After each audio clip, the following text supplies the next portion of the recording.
ஆச்சி பாதாம் ட்ரிங்க் வழங்கும் மணிச் செய்திகள். இணைந்து வழங்குபவர்கள் அரசன் சோ, ரொம்ப ரொம்ப நல்ல சோ.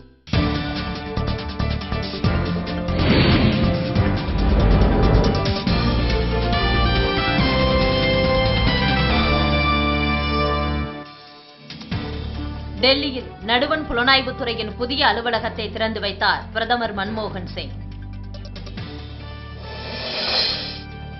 மே தினத்தை ஒட்டி முதலமைச்சர் கருணாநிதி, மருத்துவர் ராமதாஸ் உள்ளிட்ட தலைவர்கள் வாழ்த்து.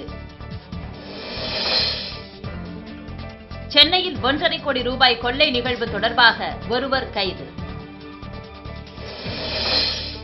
உத்தரப்பிரதேச மாநிலம் அலிகர் பல்கலைக்கழகத்தில் துப்பாக்கிச் சூடு, மாணவர்கள் 10 பேர் காயம்.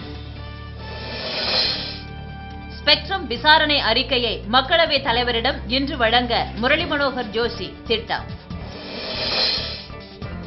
நடிகர் விக்ரம் நடிக்கும் திரைப்படத்தின் பெயரை மாற்ற கோரி சென்னையில் அவரது வீடு முற்றுகை.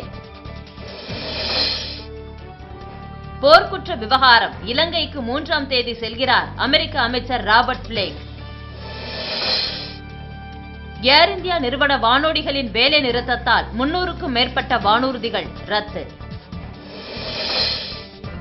உடுமலை அருகே காட்டு யானைகள் அட்டகாசம், பல லட்சம் மதிப்பிலான விளைபொருட்கள் சேதம். லிபியாவில் அதிபர் கதாபி உரையாற்றிய தொலைக்காட்சி அலுவலக கட்டடம் மீது கூட்டுப்படை தாக்குதல்.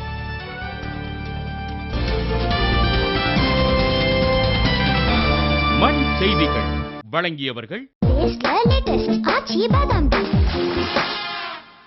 இணைந்து வழங்கியவர்கள் அரசன் சோ, ரொம்ப ரொம்ப நல்ல சோ.